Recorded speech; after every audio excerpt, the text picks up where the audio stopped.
तो दोस्तों, ये कहानी है एक ऐसा आदमी की जो कि अपना 999 IQ यूज़ कर कर दुनिया की किसी भी जेल से भाग सकता है। लेकिन एक बार यह आदमी एक ऐसी जेल में चला गया जो कि किसी आम जेल से बिल्कुल अलग है। इस जेल की सिक्योरिटी इतनी ज़्यादा हाई है कि यहाँ के कैदियों ने आज तक खुला आसमान नहीं देखा। अब हमारा हीरो इस जेल से भाग पाएगा अब या फिर नहीं, ये तो हमें कहानी देखने के बाद ही पता चलेगा। और आज हम एक्सप्लेन करने वाले हैं 2013 में आई एस्केप प्लान मूवी को। अगर आपको इस मूवी की कहानी पसंद आए तो प्लीज़ वीडियो को लाइक और कमेंट करके बताना कि आपको कहानी कैसी लगी। दोस्तों, मेरे हिसाब से एक मास्टरपीस मूवी है, इसलिए मैं आपको हाईली रिकमेंड करूंगा कि आप इस मूवी को लास्ट तक जरूर देखना। आपको ये मूवी बहुत ज़्यादा पसंद आएगी। So without wasting of time let's begin to story. तो ये कहानी शुरू होती है कोलोराडो की एक जेल से, और इस जेल के अंदर हम एक आदमी को देख पाते हैं जिसका नाम होता है रे। यहाँ पर एक साथी का कैदी रे को खबर देता है कि आज जैक्स नाम का एक कैदी उसके ऊपर अटैक करने वाला है। अगले दिन जब रे बैकयार्ड में था तो वहाँ पर जैक्स ने उसके ऊपर अटैक कर दिया। हालांकि रे उसके ऊपर भारी पड़ रहा था, उसने वहाँ पर उसे कुत्तों की तरह मारा। लेकिन यहाँ पर इस मारपीट के चलते जेल के गार्ड ने वहाँ पर रे को पकड़ लिया और इसके बाद उसे एक जेल के स्पेशल चैम्बर में डाल दिया। ये जेल का वो पार्ट था जहाँ पर सबसे खतरनाक कैदियों को रखा जाता था, और वहाँ पर जेल के गार्ड 24 घंटे अपने कैदियों पर नजर रखा करते थे। अब रे को जिस कमरे में कैद किया गया था वो कमरा पूरी तरीके से पैक था, और उस कमरे के दरवाजे को खोलने के लिए भी एक पासवर्ड लगता है। अब अंदर पहुंचकर रे वहाँ पर बाहर निकलने की तरकीबें लगाने लगा। इस दौरान उसे ये बात पता लगी कि इस कमरे के ठीक नीचे ही एक गैराज है, और उस गैराज के अंदर आग बुझाने वाली एक गाड़ी खड़ी है। अब अगले कई दिनों तक इसी कमरे में ऐसे ही बंद रहा, और यहाँ पर उसने गार्ड के डेली रूटीन को भी बहुत ही अच्छी तरीके से समझा। उसने स्पेशली एक बात नोटिस की कि गार्ड धुआं उड़ाने के लिए जेल की छत पर जाते हैं और उन्हें वापस आने में पूरे 7 मिनट लगते हैं। अब रे ने फैसला किया कि वह इन 7 मिनटों में ही जेल से फरार होगा। अब ऐसा करने के लिए उसके लिए सबसे ज़्यादा जरूरी है इस दरवाजे के पासवर्ड को जानना। इसलिए उसने खाने के साथ मिलने वाले दूध के पैकेट का इस्तेमाल किया। उसने उस दूध के पैकेट पर से प्लास्टिक की परत निकाली और इसके बाद पासवर्ड के कीबोर्ड पर चिपका दिया।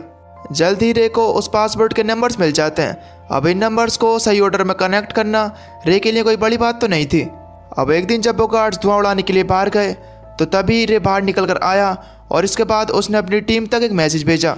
उसने मैसेज में ये लिखा था कि कल शाम 4 बजे वो लोग जेल के पास आएँ और वहाँ पर गार्ड्स का ध्यान भटकाएं।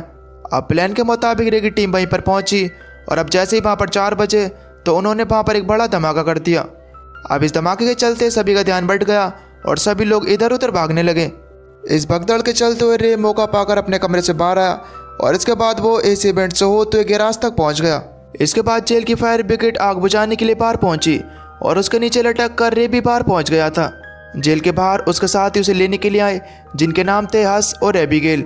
हालांकि रे जेल से ज़्यादा दूर तक नहीं भाग पाया और बीच में ही पुलिस ने उसे पकड़ लिया। लेकिन इसी बीच में वहाँ पर लेस्टर नाम का एक आदमी पहुँचता है। वहाँ पर लेस्टर ने पुलिस से कहा कि वो उसे छोड़ दे। इसके बाद लेस्टर और रे उसी जेल में जाते हैं और वहाँ पर उसके हेड से मिलते हैं। और दोस्तों, यहाँ पर एक बड़ा खुलासा होता है और हमें पता चलता है कि रे कोई अपराधी नहीं बल्कि एक बिजनेसमैन है जो कि एक सिक्योरिटी कंपनी में काम करता है। रे एक सिक्योरिटी कंपनी का मालिक है और उसका एक काम है कि जेल की सिक्योरिटी को चेक करना। वो पहले तो कैदी बनकर उस जेल में जाता है और इसके बाद वहाँ से भागने की कोशिश करता है। जेल से भागकर वो सिक्योरिटी कमियों का अंदाज़ा लगाता है और इसके बाद उन कमियों को दूर कर देता है। आसान शब्दों में कहें तो रे एक ऐसा आदमी है जो कि जेल्स को और ज़्यादा सिक्योर बनाने का काम करता है, और ऐसी कोई भी जेल नहीं है जहाँ से रे ना भाग पाए। खैर, अब इसके बाद रे जब अगले दिन अपने ऑफिस में पहुँचता है तो वहाँ पर लेस्टर उसे एक लेडी से मिलाता है जिसका नाम जेसिका था। ये लेडी CIA के लिए काम किया करती थी। दरअसल जेसिका चाहती थी कि रे एक हाई सीक्रेट जेल की सिक्योरिटी को चेक करे, लेकिन शर्त यह है कि उसके साथियों को इस जेल के बारे में कोई भी जानकारी नहीं दी जाएगी। हालांकि रे को यहाँ पर यह बातें कुछ ठीक नहीं लगी, लेकिन लेस्टर के कहने पर वो इस काम को करने के लिए तैयार हो गया। इसके बाद रे को एंथनी नाम के एक स्पेनिश आदमी की पहचान दी गई। यहाँ पर रे की टीम ने उसकी बॉडी में एक GPS ट्रैकर डाला और इसके बाद उसे एक सीक्रेट कोड के बारे में बताया, ताकि अगर वो उस जेल से ना भाग पाए तो वो जेल के हेड को इस कोड के बारे में बताकर वहाँ से बाहर निकल आए। अब रे का काम शुरू हो गया और जल्दी उसे कुछ लोगों ने किडनैप कर लिया। उन्होंने रे को बेहोश कर दिया और इसके बाद उसकी बॉडी से उस ट्रैकर को भी निकाल दिया, जो कि इस प्लान में था ही नहीं। जरूर कुछ ना कुछ गड़बड़ है। उन्होंने उसकी बॉडी से ट्रैकर इसलिए निकाला है ताकि उसकी टीम को जेल के बारे में ना पता चल सके।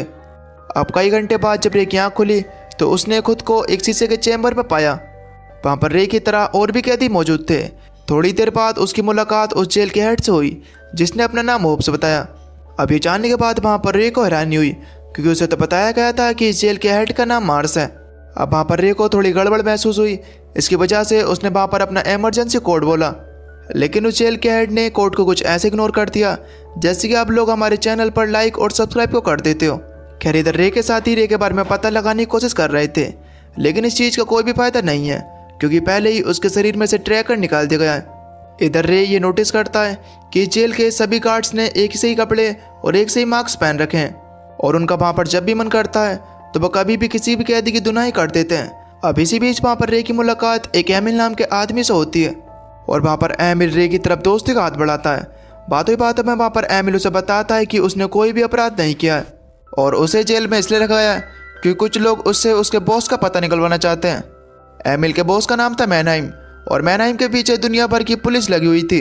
अब क्योंकि एमिल उसका राइट हैंड था, इसकी वजह से उन लोगों ने एमिल को ही पकड़ लिया। खैर यहाँ पर रे ये समझ पाता है कि ये जगह कोई जेल तो है ही नहीं, बल्कि ये तो एक टॉर्चर एरिया है जहाँ पर अमीर लोग अपनी पावर्स की मदद से दूसरे लोगों को टॉर्चर करते हैं। अब यहाँ पर रे इस जेल के बारे में और भी बहुत सी चीज़ें जानना चाहता था। इसकी वजह से यहाँ पर उसने एमिल के साथ मिलकर लड़ने का झूठा नाटक किया। अब गार्ड्स ने यहाँ पर इन दोनों को लड़ते हुए देखकर इन दोनों को पकड़ लिया और इसके बाद इन्हें एक चैम्बर में लाकर बंद कर दिया। इन चैम्बर्स के अंदर तेज लाइट वाले बल्ब्स लगे हुए थे और इनका टेम्परेचर इतना ज़्यादा था कि जिसे कोई भी इंसान सहन नहीं कर पाएगा। इन चैम्बर के अंदर कैमरास भी लगे हुए थे जिनकी मदद से इस जेल का हेड इन पर नज़र बनाए रखा हुआ था। ये दोनों इसी तरीके से कई घंटे तक इस कमरे में ही बंद रहे। इसके बाद जब इनकी सजा खत्म हुई तो इनसे मिलने के लिए वहाँ पर एक डॉक्टर आता है। जब डॉक्टर ने वहाँ पर रे की हालत देखी तो उसे वहाँ पर उस पर बहुत ज़्यादा तरस आता है, लेकिन जब रे ने जेल की लोकेशन के बारे में उससे पूछा तो उसने उसे कुछ भी नहीं बताया। जब रे इस कमरे से बाहर आया तो उसने एमिल को बताया कि उस कमरे का फर्श एल्यूमिनियम का नहीं बल्कि स्टील का बना हुआ है और फर्श के चारों कोनों पर नट बोल्ट लगे हुए हैं। यहाँ पर रे ने एमिल को कोई मेटल का टुकड़ा लाने के लिए कहा ताकि वो नट बोल्ट्स को खोल सके। खैर अब इसके थोड़ी देर बाद उस जेल के हेड ने एमिल को अपने पास बुलाया और वहाँ पर उसके बॉस मैनहाइम के बारे में उससे पूछा, लेकिन हर बार की तरह एमिल ने उसे कुछ भी नहीं बताया और अपना मुंह बंद रखा। अब गुस्से में आकर उन लोगों ने वहाँ पर एमिल को बहुत ज़्यादा मारा और उसे टॉर्चर किया, लेकिन इसके बीच वहाँ पर एमिल एक मेटल का टुकड़ा लेने में कामयाब रहा। खैर अब जब एमिल बाहर आया तो उसने वहाँ पर रे से उसके प्लान के बारे में उससे पूछा। तब रे उसे बताता है कि इस बनावट को देखो, मुझे इसे देखकर ऐसा लगता है कि जैसे जेल जमीन के अंदर बनी हुई है। यहाँ पर रे का यह प्लान था कि वो किसी भी तरीके से नट बोल्ट को खोलकर ऊपर जाने की कोशिश करेगा तो वो किसी न किसी तरीके से तो बाहर निकल ही आएगा। अब यहाँ पर एमिल को भी रे की बात में दम लगा और इसके बाद उसने उस मेटल के टुकड़े को रे को दे दिया। अब क्योंकि इन दोनों को दोबारा से उस टॉर्चर रूम में जाना था, इसकी वजह से इन्होंने एक बार फिर से वहाँ पर फाइट करना शुरू कर दी। इनका यह प्लान काम भी करा और इसके बाद इन्हें उस जेल में डाल दिया गया। अब वहाँ पर रे कैमरा से बचकर किसी तरीके से उन नट बोल्ट्स को खोलने लगा। अब जैसे उसका काम पूरा हुआ तो उसने वहाँ पर एमिल को एक सिग्नल दिया। इसके बाद एमिल वहाँ पर जोर जोर से चिल्लाकर गार्ड्स का ध्यान अपनी तरफ खींचने लगा। इसी बीच रे ने भी मौका पाकर वो वहाँ से निकला और वो ऊपर की तरफ चढ़ने लगा, लेकिन इसी बीच एक पाइप उससे टूट गई जिसकी वजह से चारों तरफ पानी बढ़ने लगा, लेकिन फिर भी रे किसी तरीके से ऊपर पहुँच ही जाता है। ऊपर पहुँचने के बाद उसकी आंखें फटी की फटी रह गईं। वो देख पाता है कि ये जेल किसी ज़मीन पर नहीं बल्कि समुद्र के बीचों बीच किसी जहाज पर बनी हुई है। इधर पाइप के टूटने की वजह से सभी गार्ड्स अलर्ट हो गए और यहाँ पर रे भी दोबारा से अपने चैम्बर में आ गया। इधर जेल के बाहर हर्ष और एबी के लेस्टर के पास गए और उसे रे के गुम होने की खबर दी। उन्होंने उसे बताया कि रे का कोई भी अता पता नहीं है और उसे जो काम के लिए चेक मिला था अब वो भी बाउंस हो चुका है और तो और अब वो लीड भी गायब है जिसने उन्हें ये काम सौंपा था। यहाँ पर हर्ष और एबिगेल ने लेस्टर को समझाने की कोशिश की कि जरूर रे कोई ना कोई मुसीबत में है, लेकिन लेस्टर ने ये कहकर टाल दिया कि रे अपने काम में माहिर है और तुम लोग टेंशन मत लो, वो जल्दी बाहर आ जाएगा और दुनिया की कोई भी जेल उसे नहीं रोक सकती। अब हर्ष और एबिगेल के जाने के बाद लेस्टर उसी जेल के हेड को कॉल करता है और वो वहाँ पर उससे कहता है कि वो रे को सारी उम्र उसी जेल में रखे। और दोस्तों यहाँ पर यह खुलासा होता है कि लेस्टर ने जानबूझकर रे को उस जेल में बंद कराया था ताकि वो कंपनी का अकेला मालिक बन सके। हालांकि हर्ष और एबिगेल ने हार नहीं मानी और वो लगातार रे की तलाश करते रहे। अब इसी दौरान वहाँ पर हर्ष को ढूंढते ढूंढते एक टॉम जेल के बारे में पता चला जहाँ पर अमीर लोग दूसरे लोगों को टॉर्चर किया करते थे, लेकिन ये जेल कहाँ पर है इसके बारे में किसी को भी नहीं पता। इधर रे और एमिल को ये बात पता लगानी थी कि आखिर उनके शिप दुनिया के कौन से हिस्से में है ताकि वो अपनी टीम को मैसेज दे सकें। खैर अब अगले दिन रे वहाँ के डॉक्टर से इस जेल की लोकेशन के बारे में पूछता है, लेकिन इस बार भी उस डॉक्टर ने इनकी कोई भी मदद नहीं करी। लेकिन वहाँ से जाते आते रे ने एक कार्डबोर्ड का टुकड़ा चुरा लिया ताकि वो उसकी मदद से एक सेक्सटन नाम का डिवाइस बना सके। सेक्सटन एक ऐसा डिवाइस है जिसका यूज़ कर कर शिप में रहने वाले लोग अपनी लोकेशन के बारे में पता लगाते हैं। इस डिवाइस को यूज़ करने के लिए उन्हें शिप के ऊपर तक पहुंचना होगा। अब इस चीज़ के लिए उन्होंने जावेद नाम के एक आदमी से मदद मांगी, जो कि उनकी मदद करने के लिए भी तैयार हो गया। अब इस जेल के हेड की नज़रों में जावेद एक बहुत ही सच्चा इंसान था। खैर, अब जावेद उसके पास गया और उसने उससे कहा कि देखो, मैं तुम्हारा जासूस बन सकता हूँ, लेकिन तुम्हें उसके लिए मेरी एक इच्छा पूरी करनी होगी। तुम्हें मुझे एक रात के लिए इस शिप के ऊपर नमाज पढ़ने देनी होगी। अब इस शिप का हेड भी जावेद के इरादों से अनजान था, इसकी वजह से वो भी जावेद की बात को मान जाता है। खैर, अब इसके बाद जावेद ऊपर गया और उस डिवाइस की मदद से वहाँ की लोकेशन के बारे में पता करा। अब थोड़ी कैलकुलेशन के बाद इन दोनों के बात पता चली कि ये शिप मोरक्को के पास अटलांटिक ओशियन में है। यहाँ पर एमिल रे को बताता है कि उसका एक बहुत ही पुराना दोस्त मोरक्को में रहता है। अगर ये लोग किसी भी तरीके से उसके पास अपना मैसेज पहुँचा दें तो वो इन्हें बचाने के लिए जरूर आएगा। अब रे को भी ये आइडिया पसंद आया और इसके बाद वो फिर से डॉक्टर से मिलने के लिए चला गया। और दोस्तों, यहाँ पर वो डॉक्टर भी इस बार की मदद करने के लिए तैयार हो गया और वो वहाँ पर एमिल के दोस्त को उनकी लोकेशन के बारे में एक ईमेल करता है और साथ ही साथ उसने उस ईमेल में वहाँ से भागने का टाइम भी लिख दिया। और अब दोस्तों, फाइनली वो दिन भी आ गया जिस दिन ये लोग आज़ाद होने वाले थे। खैर, अब जावेद इस जेल के हेड के पास पहुंचा और उसे बताया कि आज इस जेल की कैंटीन में बहुत तगड़ी लड़ाई होने वाली है। अब क्योंकि उस जेल का हेड जावेद पर बहुत ज़्यादा विश्वास किया करता था, इसलिए उसने भी यकीन कर लिया। अब ये सुनते ही वहाँ पर जेल के हेड ने उसकी जितनी भी सिक्योरिटी थी कैंटीन की तरफ लगा दी और जो शिप के ऊपर जाने का रास्ता था वहाँ पर सिर्फ 2 ही गार्ड थे। इधर रे ने भी मौका पाकर कैंटीन में लड़ाई करना शुरू कर दी और इसके बाद वहाँ पर सभी कैदी इधर उधर भागने लगे। अब बस इसी भगदड़ का फायदा उठाकर रे, एमिल और जावेद उस कैंटीन की तरफ से बाहर निकल कर आ गए। वो किसी तरीके से सीढ़ियों तक पहुंचे और वहां पर गार्ड्स को मारकर उनसे उनकी बंदूकें ले ली। इसके बाद ये तीनों लोग सीढ़ियों की मदद से ऊपर की ओर चढ़ने लगे, लेकिन बदकिस्मती से इस जेल के हेड ने इन तीनों को देख लिया और वहां पर लॉकडाउन लगा दिया। अब लॉकडाउन लगने की वजह से वहां पर जो ऊपर जाने की सीढ़ियाँ थी उनको बंद कर दिया गया। अब क्योंकि इन तीनों के पास कोई और चारा नहीं था, इसकी वजह से इन तीनों को एक बार फिर से नीचे आना पड़ा। इस दौरान एमिल के लोग भी उस शिप के ऊपर पहुंच गए थे, लेकिन इन तीनों का अभी तक कोई भी अता पता नहीं है। अब तक वहाँ पर शिप के गार्ड्स ने इन्हें वहाँ से भागते हुए देख लिया और अब वहाँ पर फायरिंग शुरू हो गई। अब बस इसी फायरिंग में वहाँ पर जावेद को भी एक गोली लग गई। इसी बीच वहाँ पर रे ने भी एक नया प्लान बनाया और वहाँ पर उसने एमिल से कहा कि वो किसी भी तरीके से कंट्रोल रूम तक पहुँचेगा और वहाँ की बिजली को कट कर देगा। अब क्योंकि वो सभी दरवाजे कंट्रोल रूम से चलते हैं तो इसकी वजह से वो दरवाजे खुल जाएंगे और इसके बाद हम लोग ऊपर जा सकेंगे। उसने वहाँ पर एमिल को जावेद का ध्यान रखने के लिए कहा और खुद कंट्रोल रूम की तरफ चला गया। अब क्योंकि यहाँ पर जावेद की हालत बिगड़ती चली आ रही थी, इसकी वजह से उसने एमिल से कहा कि तुम भी जाओ और मैं अब नहीं बच सकता। अब वहाँ पर एमिल तो ऐसा नहीं करना चाहता था, लेकिन फिर भी उसे जावेद को यहाँ पर छोड़कर जाना पड़ा। इधर रे भी किसी तरीके से कंट्रोल रूम तक पहुँच गया और वहाँ पर उसने शिप की बिजली काट दी, जिससे कि वो सभी दरवाजे दोबारा से खुल गए और एमिल ऊपर की तरफ पहुँच गया। जल्दी गार्ड भी एमिल तक पहुँच गए और वहाँ पर एमिल के ऊपर जोरदार फायरिंग करने लगे। यहाँ पर एमिल भी डटा रहा और वहाँ पर एक एक गार्ड को चुन चुन कर मारा। इधर जावेद ने भी उन गार्ड्स का जमकर सामना किया, लेकिन बदकिस्मती से उसकी जान नहीं बच पाई।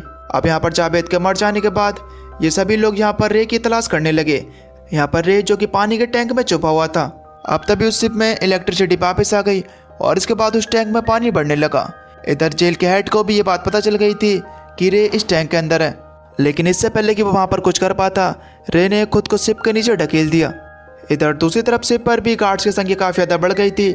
इसकी वजह से एमिल को वहाँ से निकलना पड़ा, लेकिन तभी अचानक से उसकी नज़र रे पर पड़ती है जो कि बीच समुद्र में होता है।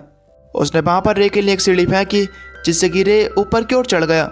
इसके बाद इन दोनों ने मिलकर उस शिप पर जोरदार फायरिंग करी। अब जो वहाँ पर तेल के डिब्बे रखे थे उनमें एक बड़ा सा ब्लास्ट हुआ। अब इस धमाके में वहाँ पर जितने भी गार्ड्स थे वो सब मारे गए। अब इसके बाद ये लोग भी यहाँ से निकल गए। थोड़ी देर बाद ये दोनों लोग समुद्र के किनारे पहुंचे और अब तब यहाँ पर एक बड़ी सी गाड़ी इन दोनों को लेने के लिए आई। और दोस्तों, इस गाड़ी से कोई और नहीं बल्कि जेसिका निकली। अब यहाँ पर जब रे ने जेसिका को देखा तो वह पूरी तरीके से हैरान रह गया। जेसिका वही लड़की है जिसने रे को इस जेल के अंदर जेल की सिक्योरिटी चेक करने के लिए भेजा था। और यहाँ पर यह खुलासा होता है कि जेसिका एमिल की बेटी है और उसने रे को शिप के अंदर इसलिए भेजा था ताकि वो किसी भी तरीके से उसके फादर को बाहर निकाल कर ला सके। जेसिका को ये बात अच्छे से पता थी कि रे ही एकमात्र इंसान है जिसने दुनिया की बड़ी से अच्छी सिक्योरिटी को चकमा दिया है, और उसे लगता था कि ऐसे तो उस खतरनाक जेल में रे नहीं जाएगा और उसे दूसरी तरीके से ही उस जेल में भेजना पड़ेगा। और दोस्तों, यहाँ पर सबसे बड़ा खुलासा तो ये होता है कि एमिली मैनाइम है। जबकि सभी लोग एमिल को मैनहाइम का राइट हैंड समझते रहे, लेकिन एमिल ही मैनहाइम निकला। उसने अपनी पहचान छुपा कर रखी थी ताकि वो अपने दुश्मनों से बचा रहे। यहाँ पर जेसिका ने रे को लेस्टर की सारी सच्चाई बता दी कि कैसे वो कंपनी का अकेला मालिक बनना चाहता है। अब थोड़े दिनों बाद रे अपने साथियों से मिला और उसने उन्हें भी लेस्टर की सच्चाई बता दी। इधर दूसरी तरफ जब लेस्टर को ये बात पता चली कि रे उस जेल से भाग चुका है, तो उसने भी इस देश को छोड़ने का फैसला किया। लेकिन इससे पहले कि वो वहाँ से भाग पाता, हंस ने उसे कार में बेहोश कर दिया। और इसके बाद जब लेस्टर की आंख खुली तो वह अपने आप को उसी कार में पाता है, और वो कार किसी बड़े से कंटेनर में थी। अब ये कंटेनर कहाँ जा रहा है ये तो किसी को भी नहीं पता। और दोस्तों, इसी के साथ ये मूवी यहीं पर ख़त्म हो जाती है।